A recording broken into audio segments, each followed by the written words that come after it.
Friends, welcome back. तो friends, अभी का वीडियो है Ukraine Russia crisis, Ukraine war update, what is NATO. तो भैया चलो देखते हैं, वीडियो शुरू करते हैं। वीडियो शुरू करने से पहले अगर आप चैनल पर नए हो और आपने अभी तक सब्सक्राइब नहीं किया तो जल्दी से पहले सब्सक्राइब के बटन और बेल आइकन को क्लिक कर लो ताकि आपको हमारे सारे न्यू वीडियोस के नोटिफिकेशन मिल जाएं जैसे हम अपलोड करें। अगर आपको वीडियो पसंद आता है प्लीज लाइक एंड शेयर। चलिए शुरू करते हैं। जय हिंद। देखिए, यूएसएसआर जो टूट कर अब रसिया बना है और यूक्रेन के बीच में क्या विवाद है इसको समझते हैं, और आखिर यूएसएसआर पूरी दुनिया का इतना बड़ा देश कैसे बन गया। यूएसएसआर का फुल फॉर्म होता है union of Soviet socialist Republican. USSR, इसी को शॉर्टकट में हम लोग पहले सोवियत संघ कहते थे।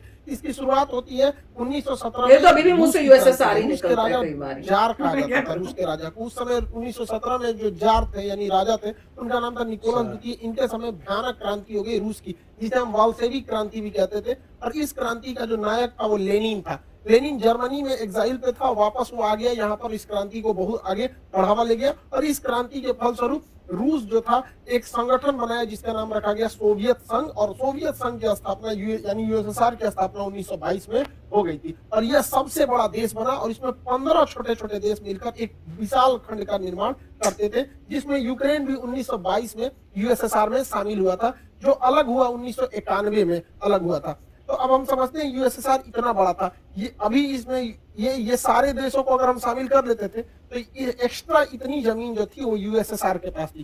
टूटने के बाद, ये 15 देश टूटने के बाद भी 70% एरिया बच गया रूस के पास।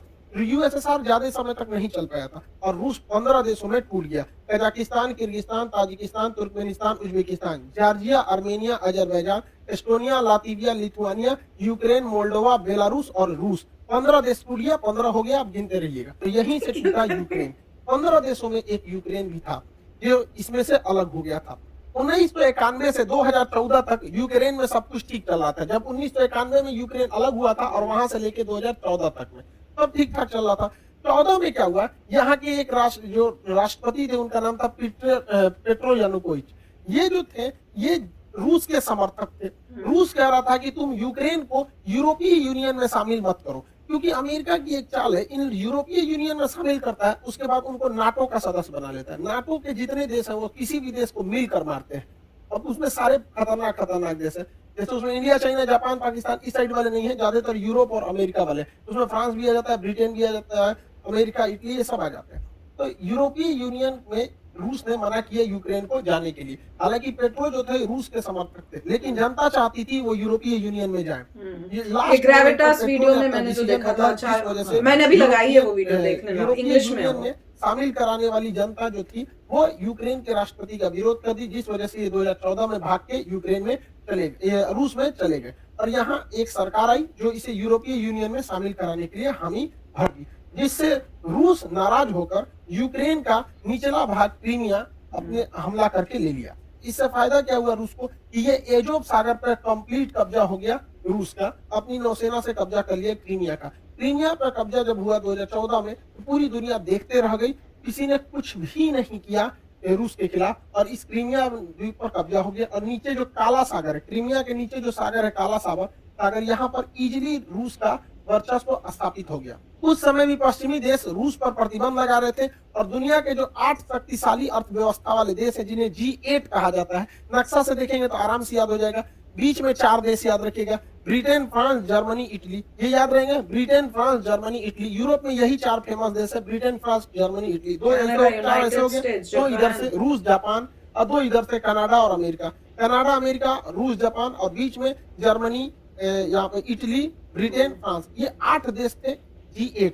इसमें से 2014 में रूस को बाहर निकाल दिया सब, तो G8 जो था वो बच गया G7। तो G8 अब नहीं रहा, क्रीमिया की वजह से ही, यूक्रेन की वजह से ही ये मामला अभी आपको समझ में आ रहा होगा कि ऐसा विवाद हो रहा है। ये चलते आ रहा है, 2014 से ही चलते आ रहा है। तो वो हो गया G7 हो गया, जिसमें से रूस को बाहर निकाल दिया। उसके बाद 2015 में मिन्स्क यूक्रेन ने कहा कि भैया हम लोग अब लड़ाई झगड़ा नहीं करेंगे।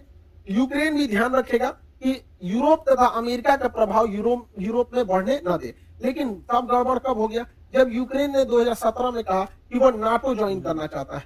नाटो का होता है नॉर्थ यूक्रेन को करना है, उनके लोगों को चाहिए। इसका स्थापना 1949 में हुआ था। वर्तमान में इसमें 30 देश आ गए हैं, और ये 30 शक्तिशाली, कनाडा है, America, Britain, France, Italy, Germany, ये जितने खतरनाक देश है सब है। और ये मेनली रूस को काउंटर करने के लिए। और इस नाटो का आर्टिकल संख्या 5 कहता है कि नाटो के 30 देश किसी को मारे कोई दिक्कत नहीं है, लेकिन इन 30 में से किसी एक को अगर कोई दूसरा देश मारेगा तो 30 मिलकर मारेगा। अब बताइए, यूक्रेन अगर नाटो का सदस्य बन जाएगा तो नाटो के नियम के अनुसार जो भी नाटो का सदस्य है वहां किसी भी देश की सेना आपस में वहां जा सकती है। तो यूक्रेन जिस दिन नाटो का सदस्य बनेगा, अमेरिका की सेना यूक्रेन में भी आ सकती है। बिल्कुल अब बताइए कोई देश कैसे बर्दाश्त कर सकता है कि उसका क्योंकि उनका अपना पड़ोसी देश है, उसी से उनकी उनका मर्जी देश है। और उसके सिरहाने ले आके देश दुश्मन तो को उन्हीं का बैठाया। है। एक दो कल गोली को इंडिया को रूस डिसाइड के करे दुश्मनों तो को चाइना मारेगा। अब अमेरिका यहाँ आएगा, अमेरिका एक को गोली चलाया और रूस भी चलाएगा तो हो गया नाटो के आर्टिकल 5 का उल्लंघन। अब पूरे 30 मिलकर मारेंगे तो अमेरिका यहाँ आके बैठ जाएगा और कमजोर स्थिति का जब फायदा उठा के उस पर हमला कर देगा और पूरा सेना का जमावड़ा लगा देगा। यही है मेन विवाद का जड़। इसमें यूक्रेन कुछ भी नहीं है, सारा विवाद फैलाया है अमेरिका और नाटो ने। बेचारा भुगत रहा है यूक्रेन। नहीं, यूक्रेन मांगा, को भी समझना यूक्रेन ने चाहिए मांगा। आप तब तक ही पैर फैलाइए जब तक दूसरे को तकलीफ नहीं हो। कोई भी देश अपनी राष्ट्रीय सुरक्षा को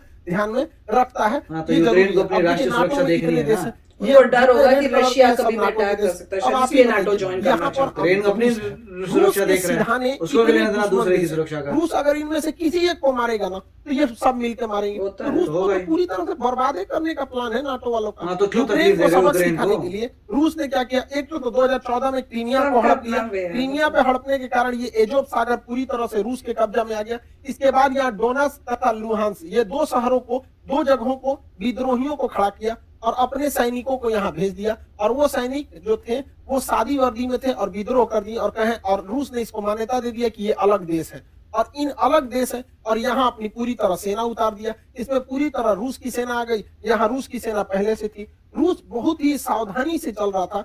ये ऊपर का देश है बेलारूस, यहाँ रूस अपनी पूरी सेना भरे हुए है ताकि इधर से हमला करना होगा तो कर ही देगा। ये रूस है, इधर से हमला आराम से कर अभी देगा। तो और यूक्रेन यहाँ से चाहता तो था कि घुस ही मैं चुका है। नाटो में यूक्रेन जाऊं। चाहता था पहले से नेटो में कर जाए। दिया था। इसी ये वजह से सेना जाना लगा चाहता के था। तकलीफ पता दोगे है, किसी देश को तो वो बोलेगा अपनी सेफ्टी के लिए। यूक्रेन को ये समझना चाहिए, आने वाले खतरों को भापना चाहिए। दूसरे के दम पर आप किसी ऐसे आदमी से तो क्वाड भी खतरा छोड़ो ना। नहीं बोल सकते हैं।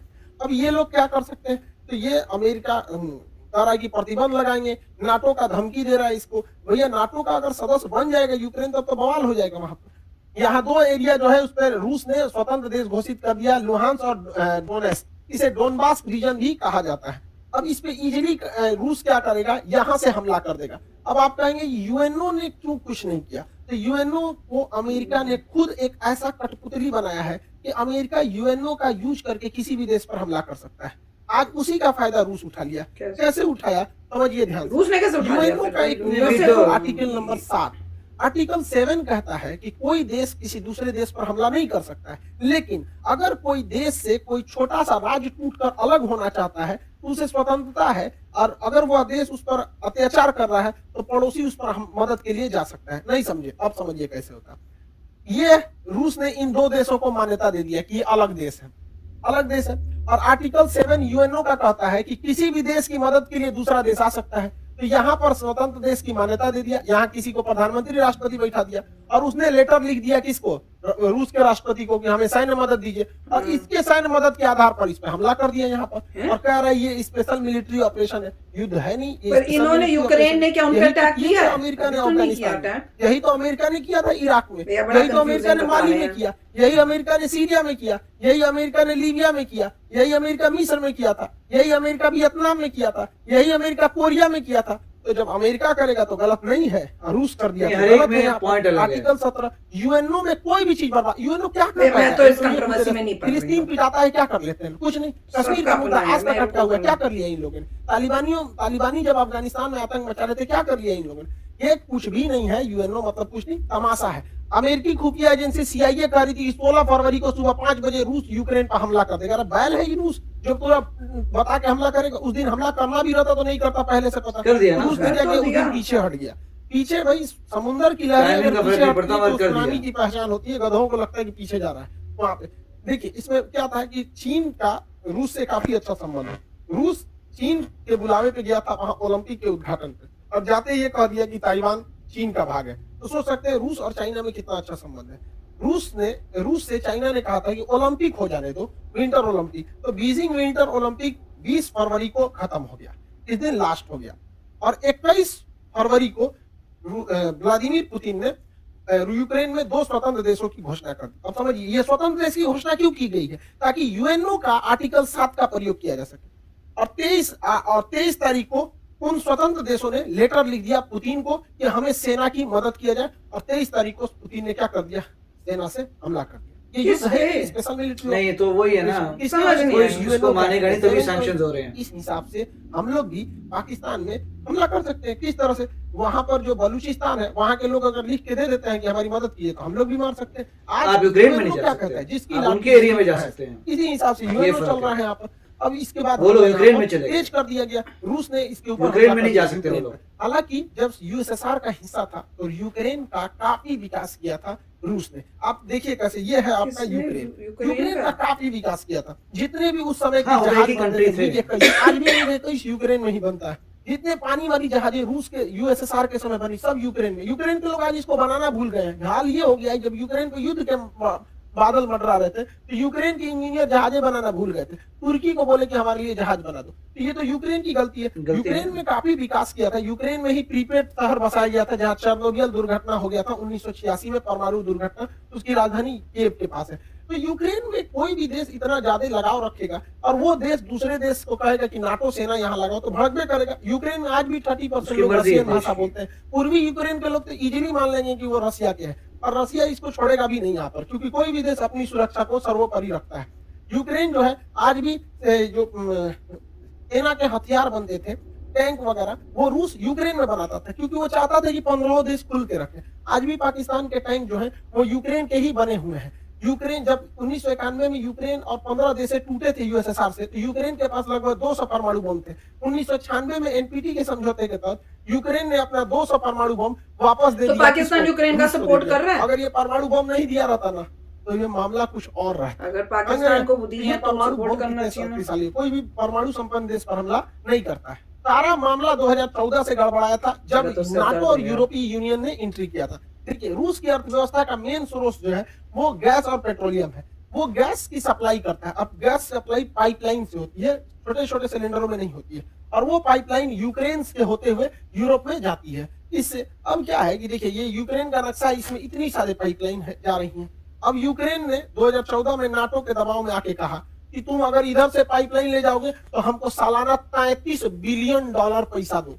तो रूस ने कहा ठीक है, दे देंगे। तो सोचो, $33 बिलियन तुम पैसों वो लोगे और नाटो में शामिल भी हो जाओगे, तो यूरोपीय उनकी यूनियन मर्जी में है यार, शामिल भी ये हो मैं जाओगे, और लॉजिक उससे नहीं है। संबंधों नहीं रखोगे। तो हमारे यहाँ मुझे कहावत पता है, है, आप लोगों को पानी बुरा में लगेगा। उतर के नहीं मगरमच्छ से नहीं, बैठ हर एक कीजिएगा देश की तो अपनी मर मर्जी है, जाएगा। जो मर्जी करे। इसी बीच मेरा चचवा पहुंच गया रूस में। अब बताइए, बेशर्मी की हद होती है कि रूस युद्ध के मुहाने पे खड़ा है और ये जाके 10,000 करोड़ रुपया कर्जा मांग रहा था कि हमारे यहाँ 10,000 करोड़ पाइपलाइन मांगा। बिछाना है, बिछा दीजिए। रूस भगा दिया इसको। जैसे ये कहा कि हमको 10,000 करोड़ रुपया मदद चाहिए, उसी समय रूस ने यूक्रेन पे हमला कर दिया। अब बताइए, कोई गधा भी मतलब इतना बड़ा ये प्रधानमंत्री होके गलती किया, जितना हमारा कोई विद्यार्थी गलती नहीं करेगा।